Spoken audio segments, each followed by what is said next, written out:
How are you all? Welcome back to the show and have a wonderful holiday. Many people still think that crypto will be widely used in a few years or even 10 years, but a top Ripple official just set a firm date. It will happen on a large scale by the end of 2026. And when you see who's already getting ready behind the scenes, you'll understand why people who own XRP are paying so much attention. Today we have a lot to unpack because organizations won't wait. They've already moved in. Someone should wake up after hearing this number. Over 75% of big businesses are either actively working on crypto strategies or speeding up their plans to stay ahead of the competition right now.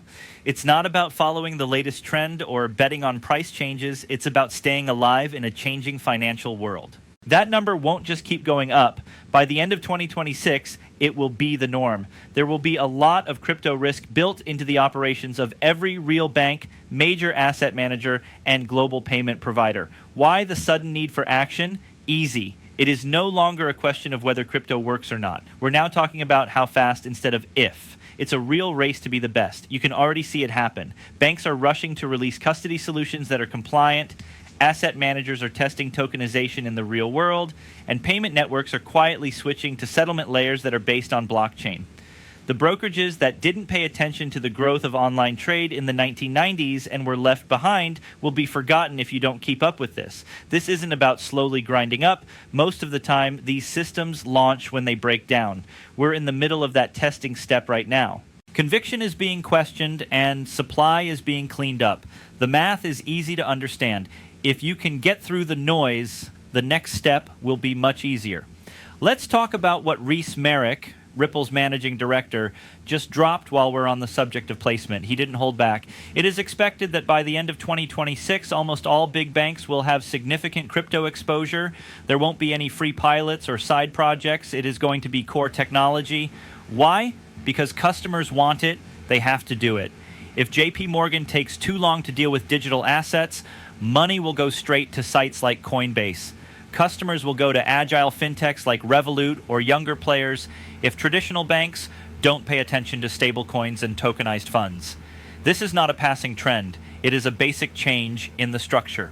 Regulatory clarity is finally coming together. Stablecoins are becoming more popular. Tokenization is going to happen anyway. While Ripple was in a long legal fight, it won and cleared XRP's biggest regulatory cloud. This gave it a real head start in making sure that cross-border flows are legal. Ripple isn't after Flash. They are designing the pipes that make modern banking work. That plumbing is put in, and you don't look for cheaper options afterward. You depend on it every day. That's the power in the quiet. Now zoom out with me because everywhere things are picking up speed. New chair of the SEC. Paul Atkins just gave the impression that market structure laws, like the Clarity Act that the House passed, are almost done. Actually, Congress is working on crypto-friendly rules that will make oversight more consistent across departments, which is the good news that businesses have been waiting for. Risk committees accept allocations when there are clear rules. Capital comes in without any limits. This is not a guess. It's becoming normal. In fact, the SEC just recently put out basic information on how to store crypto assets safely for individual buyers. Check out what's written. This is not punishment, but teaching. The tone has changed from being hostile to accepting. We're not going away. Now, here's how to act properly. And it's not just the government. Traditional exchanges are getting ready for spot crypto trading across assets. Analysts like Anthony Pompliano said on CNBC that we're moving toward 24/7 platforms that trade everything, combining AI, tokenization, and digital assets. Legacy players have a lot of money and know a lot about regulations, but crypto-native infrastructure is ahead of the curve when it comes to making systems work well. Wall Street wants exposure, custody control, and cash flow, but they want it the way they want it. That's why it's interesting that BNY Mellon is working closely with blockchain systems. They have launched new collateral and payment services that use distributed ledger technology to bring repo markets up to date and improve efficiency in ways that change TradeFi in a quiet way. The picture becomes clearer when you put these things together. New rules coming in, unlocking trillions of dollars, infrastructure going live, liquidity cycles growing, and XRP being seen as legal rails instead of speculation noise. Most people won't notice it until it costs too much, and by then, the early edge is gone. But you're here now, putting it together before everyone else. That's always where the real lead is. Things aren't just looking good for 2026. It's clearing out the buildup, removing obstructions, and turning on the pipes. During this time, patience is put to the test, but resolution usually pays off in a big way. Right in front of us, a generational shift is speeding up, and XRP is at the center of transfers, tokenization, and institutional demand. One last jolt from the spring, but the launch that comes next changes everything. Hold your place and be alert. The next part is loading. Let's find out more about why 2026 isn't just a date. It's the point where the development of crypto and several macro cycles meet. Liquidity is what keeps markets going, and right now, things are slowly changing around the world in ways that favor high beta assets like XRP. For years, central banks tightened to fight inflation, which drained the economy of extra cash and put pressure on risky assets. But that cycle is turning around. Rate cuts are already happening in the world's biggest economies, balance sheets are getting stronger, and calls for fiscal support are getting louder. History shows that when liquidity comes back, it doesn't come back all at once. The first places it goes are growth pathways. As the most volatile and liquid asset class, crypto captures disproportionate flows during growth stages. Even though Bitcoin may be the most well-known cryptocurrency, utility-based coins like XRP will grow even more once institutional channels open. Take a look at past rounds. In the past, XRP's biggest moves happened at the same time that liquidity grew and payment infrastructure was improved. Because tokenization isn't just an idea anymore, the background is even stronger this time. A lot of people are using it. It's not a joke that BlackRock, Fidelity, and Franklin Templeton are putting out Bitcoin ETFs. They are making the ways for everything to be tokenized. Real-world assets like bonds, stocks, real estate, and credit are moving onto the blockchain to save time and money. This needs quick legal settlement layers. Ripple is right in the middle of that demand stream. Their on-demand liquidity offering isn't just a proof of concept. It's live and handling cross-border transactions worth billions of dollars for real banks. Every time a new partnership is announced, like between SBI and Banco Santander or between new corridors in emerging countries, the network effect gets stronger. When there is more traffic, more XRP is used for bridging, even if it's only for a short time. And because escrow releases are set up in a way that makes them predictable, supply patterns stay stable while demand rises. Here, the beauty is in the unevenness. The downside gets less severe as more people use the real benefit, but the upside goes through the roof when people realize how true it is. Most people still think of XRP as a cryptocurrency from 2017, but the companies that are building it today see it as a form of infrastructure. That's the chance to create a gap. Let's talk about stablecoins, which are the sneaky way that all of this is happening faster. A lot of value already moves through USDT and USDC, but those are mostly retail and DeFi lines. And now watch what happens when institutions that are controlled issue their own. Ripple's RLUSD stablecoin is now live on both XRPL and Ethereum. It is fully backed, audited, and made for business use. This is not a rivalry to Tether. The banks value the compliant bridge the most. A stable digital dollar and a neutral bridge asset are what a big bank needs to move money right away without having to pre-fund accounts in 100 different countries. XRP is a great choice for that. Quick resolution, low fees, clear rules in key areas, and a history of smoothly handling large business volumes, RLUSD+.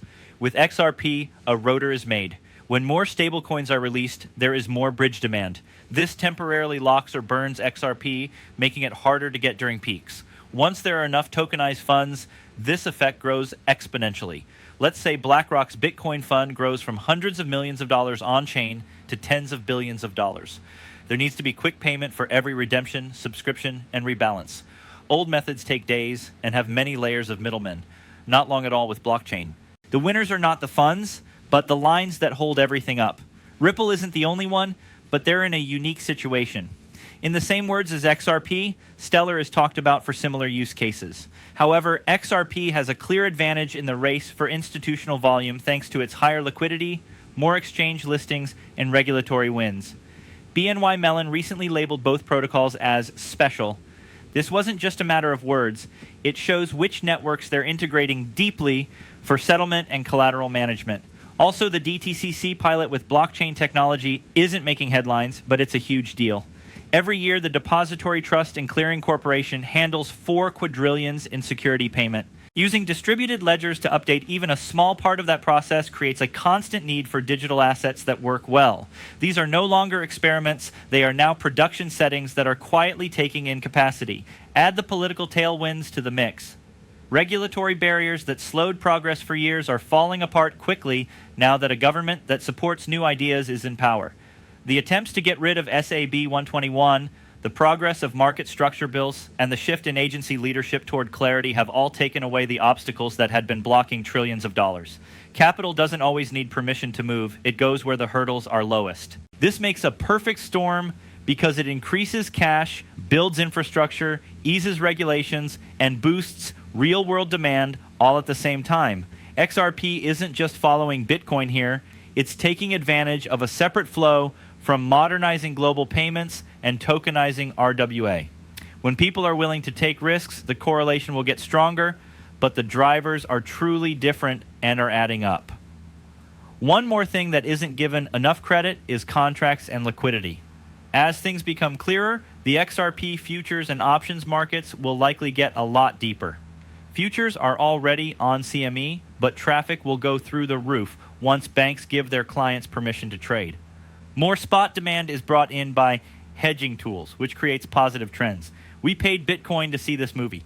The biggest spot rises came before the growth in derivatives. All of this ties back to the Wyckoff framework we talked about before. It's not uncertainty that causes the long range, it's absorption. Every dip is bought with less noise, and every attempt to break out is capped with less noise. Volume profiles showed that the distribution is moving to stronger hands. When it goes off, the spring won't be a random spark. It will be the last move before the real markup starts. Institutions don't lead retail stories. Instead, they place themselves during the disbelief phase. The stage of being bored we're in now, that's their window. The news stays quiet, people's feelings range from lack of interest to mild sadness, and supplies are slowly locked away. The fuel is already full when confidence finally breaks higher. Take a bigger picture. Look at the financial reset that is happening right now.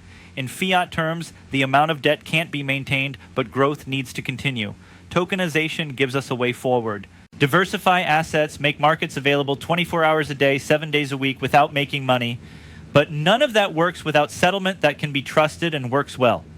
In fact, XRP was made just for this moment. It was made to easily transfer value across countries and systems. The network has been through peak stress tests that would have shut down other options. Finality in seconds, not guesses based on chance. Setting a regulatory example, it's not a security on the secondary market, partnerships that last decades instead of months. This isn't hope, it's pre-built infrastructure that will last for years. Keep an eye on the important measures as we move toward 2026. The growth of ODL volumes, the rate at which RLUSD is adopted, the launch of tokenized asset pipelines, the interest in derivatives, and the flow of money into institutional storage. These aren't just price drivers, they're also early warning signs of the change from investment to utility dominance. There won't be a big party to celebrate the change. It will first show up in quarterly reports as line items that talk about digital asset income, blockchain efficiency gains, and lower payment costs. After earnings calls, it will go to major news, then price. The move will already be mature by the time everyone agrees on it. That's why it's more important to understand the plumbing than the talk. Rails work together quietly until they are needed, and assessment, which used to be necessary, shows monopoly-like traits. Piece by piece, partnership by partnership, pilot by production release, we're seeing that change happen faster in real time. Being patient now doesn't mean having blind faith. It means being in sync with a process that has been growing for more than 10 years. Each cycle tests holders in a different way, but this one tests through sideways movement while principles build up below the surface. When it comes, the clarity is often not proportional to the weight. Keep an eye on the traffic flows, the activations of infrastructure, and the stacking of regulatory green lights. They are not separate events. They are parts of the same story, and that story points to 2026 as the year when usage is unquestionable across the world's financial system. There is less mess than ever before, turning of liquidity, falling barriers, utility scaling, and finishing placement.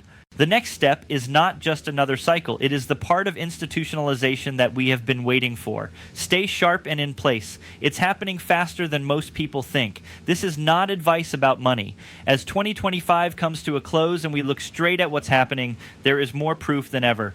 What Reese Merrick said a few days ago isn't just talk. It's the plan that institutions are already following.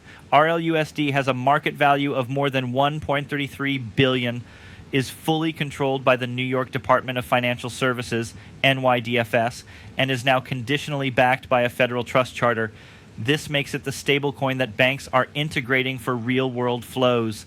Together with XRP as the link, they enable tokenized treasury tests, institutional payments in new corridors, and smooth on-chain, off-chain settlement that old systems can't match. That's all changed this year with spot XRP ETFs. Multiple approvals led to over $1 billion coming in just a few weeks, relistings on big U.S. exchanges, and quick growth of custody solutions. This isn't just Bitcoin talk from BNY Mellon. They are now active in keeping RLUSD funds safe, while also making progress on tokenized deposits and managing collateral on distributed ledgers. The ongoing efforts to modernize DTCC, which includes adding compliant protocols for quadrillions in yearly settlement, quietly back up the infrastructure that Ripple has been building for over a decade. Project Crypto has made real progress while Paul Atkins has been in charge as chairman. Customized exemptions, clearer token taxonomies, and unified control are freeing up trillions of dollars that were held back by uncertainty. The Genius Act and market clarity laws have taken away the last few points of contention, changing the SEC's role from enforcing the law to facilitating it. It's not just a theory. This is why we're seeing record ODL volumes, RLUSD acting as a bridge between BlackRock's tokenized funds and big companies like hedge funds creating assets that earn money directly on the XRPL. We need to look at the chart again because the technical match is too good to miss. The long period of consolidation in XRP through 2025 has been a standard case of Wyckoff reaccumulation. It has worn out sellers, reset indicators, and given strong hands a chance to load up during the noise. That last spring we were looking forward to, it tested the area between 1.61 and 1.70 exactly, getting rid of weak positions before snapping back strongly. We are now in the test phase, and the volume profiles show that absorption is complete. The lower levels are back to around 2.0 to 2.20. The triggers for markup are loading. Hold on to the last point of support near $2.11 and $2.20. The creep jump aims for $2.50 quickly, and then Fibonacci extensions lead to $3.50. Fight on in the first leg. Longer term, the structure suggests that prices between $7 and $8 will be reasonable by the end of 2026. This is especially true as more ETFs come in and more people use tokens for their usefulness. Breaking below 1.70 would slow things down. But on-chain flows, institutional custody growth, and regulation tailwinds all show that the easiest way to go is up. This is why 2026 feels different, not because of guesswork, but because they are now moving from tests to production. Huge amounts of real-world assets are moving on-chain to make things run more smoothly, quickly, and always be accessible. As the dollar rails, stablecoins like RLUSD provide them. XRP provides the neutral, instant bridge, and compliant infrastructure makes sure that institutions can join without any problems. More volume makes liquidity tighter, more partnerships make uptake stronger, and more clarity brings in capital. While many people still compare XRP to past cycles or memecoin noise, they miss the fact that its current causes are structural. Global payments, modernization, RWA tokenization on a large scale, and institutional balance sheets all need high beta, utility-backed assets to be exposed to while liquidity grows. When reality finally catches up with perception, which it will as soon as quarterly reports show how blockchain works and how digital assets bring in money, the move surprises everyone. You are not looking for approval or attention. Regulation, infrastructure, and demand have been building up for years, and now you're at the point where they all meet. The reaccumulation was the last test of belief, but those who were able to see the bigger picture will be rewarded with resolution. The year 2026 is not a guess. It's the turning point we've been working toward.